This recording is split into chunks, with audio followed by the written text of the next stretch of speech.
The town of Hinterwood in rural upstate New York is having a bad afternoon. More specifically, it's become utterly infested by a horde of bloodthirsty zombies.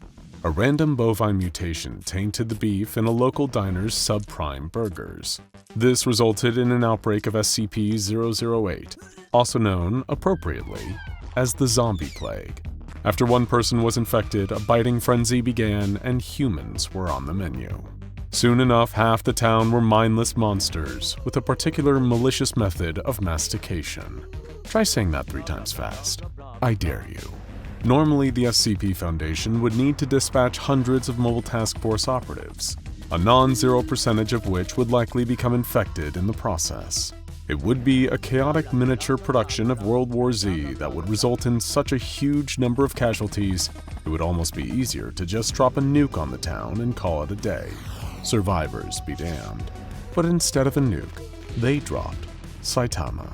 Fresh off of recovering from his experimental fight with Kane, don't ask, it's a sore subject, Saitama was flown in on a high-speed stealth helicopter, given the clear instruction to punch anything that looked like an extra from Night of the Living Dead.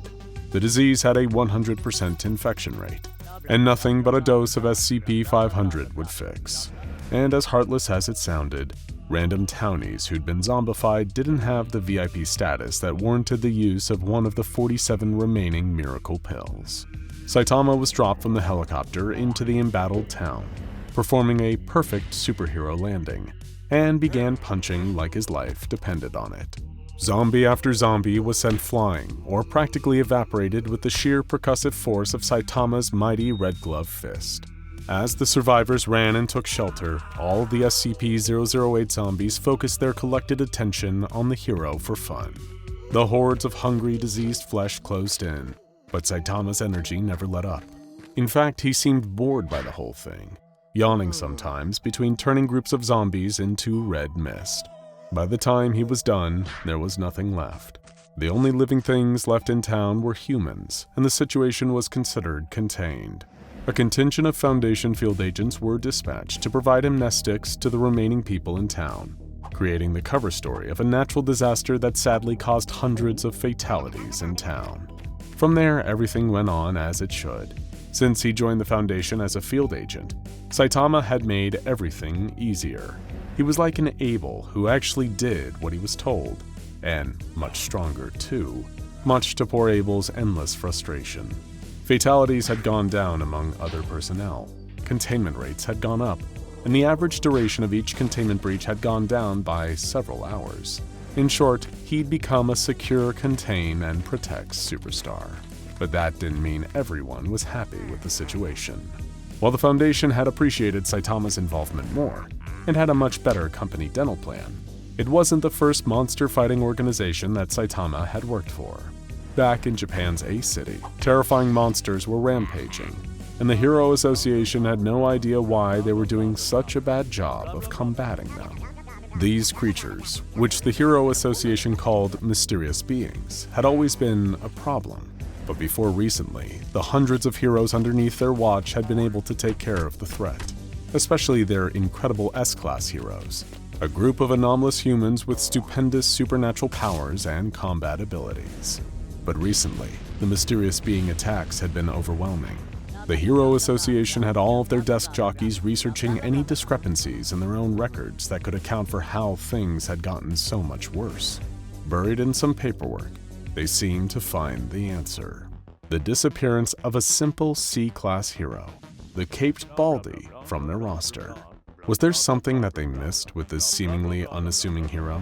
A research trail led to the strange truth.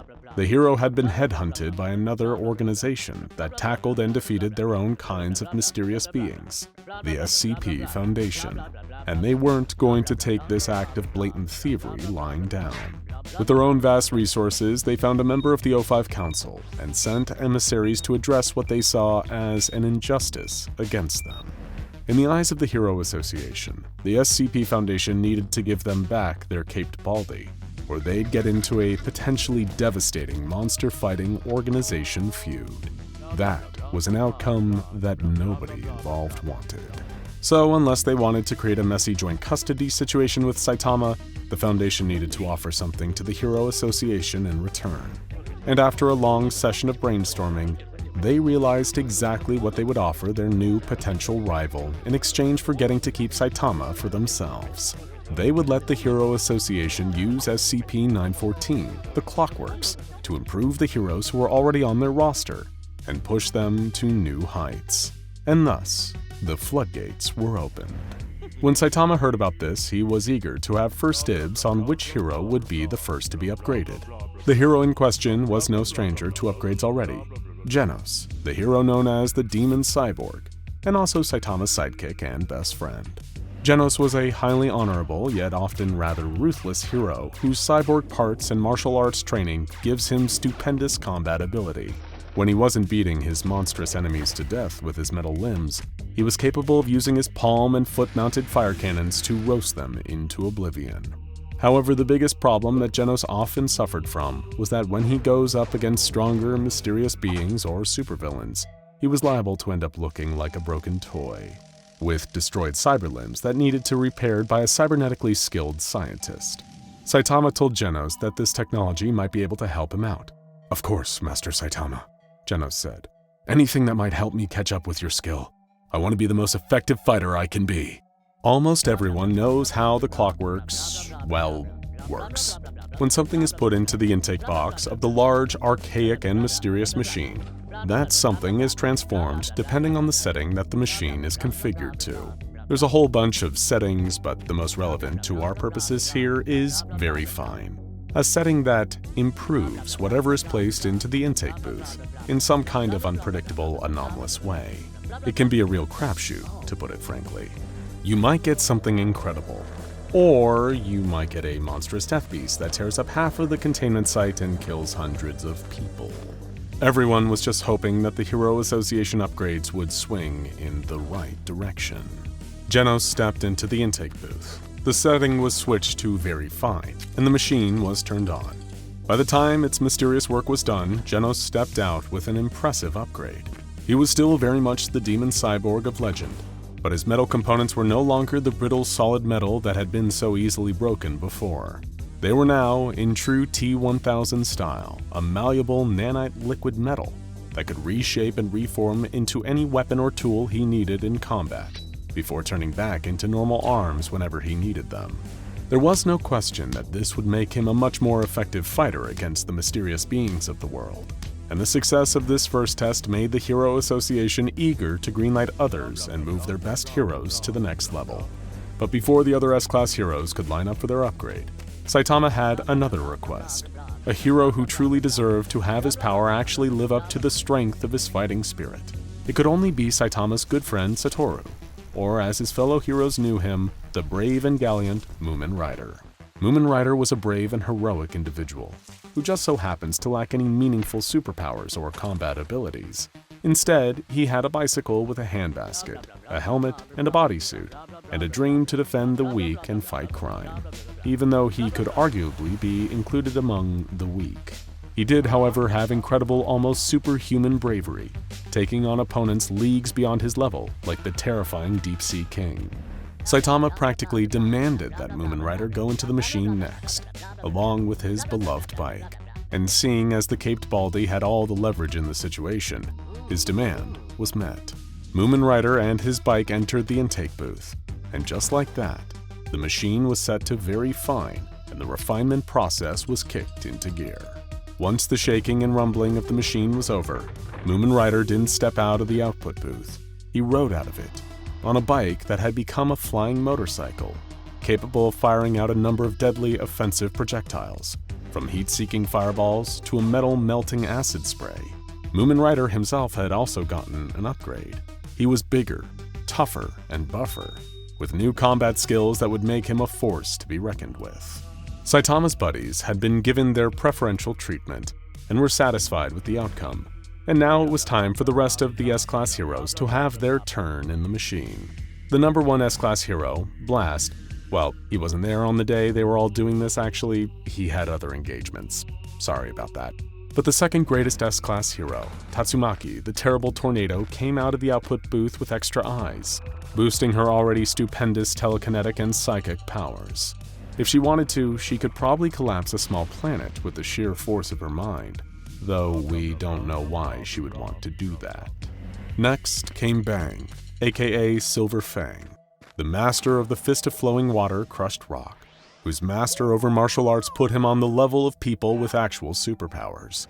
He came out of the machine with extra arms, allowing him to get even more out of his ultimate martial arts powers. Kamikaze, also known as Atomic Samurai, is the greatest swordsman in the world, whose sheer skill with his prized katana makes him every monster's worst nightmare. He actually refused the upgrade, saying that it felt like cheating his way to greater power. The boy genius, Isamu, also known as Child Emperor, didn't have that same reservation. After entering the intake booth, he gained physical ability to actually match his mental acuity. He became a 6'2" beast of pure muscle, capable of easily taking a lower-tier monster in hand-to-hand combat. He also had laser eyes too, because why not? And then came King, whose very fine upgrade actually made him as cool and powerful as everyone else seems to think he is. Zombie Man gained the ability to split into clones every time he was wounded, turning himself into a one-man zombie horde who could easily overpower any other monster by sheer numbers, let alone his ability to regenerate from any wound. Pig God developed a frog-like extendable sticky tongue, allowing him to grab and devour monsters from a distance, making his base power of being able to eat and digest anything even more terrifying and deadly against mysterious beings. Watchdog Man, a hero whose silly dog costume belies just how incredibly deadly he is, got an appropriate thematic ability.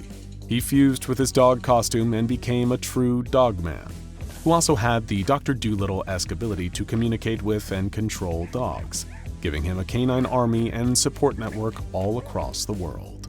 And if we told you about what happened to all the others, believe us, we'd be here all day. And you should probably go to the bathroom at some point. It had been an incredible day of anomalous upgrades, one that made the ranks of the Foundation and the Hero Association all the stronger. But seeing all of his former coworkers and friends getting upgrades in the impossible machinery of SCP-914, he couldn't help but wonder what would happen if he stepped into the intake booth himself. He's a man who's broken all of his limiters, surpassed the power, skill, and endurance that any human being who'd ever lived could ever hope to aspire to.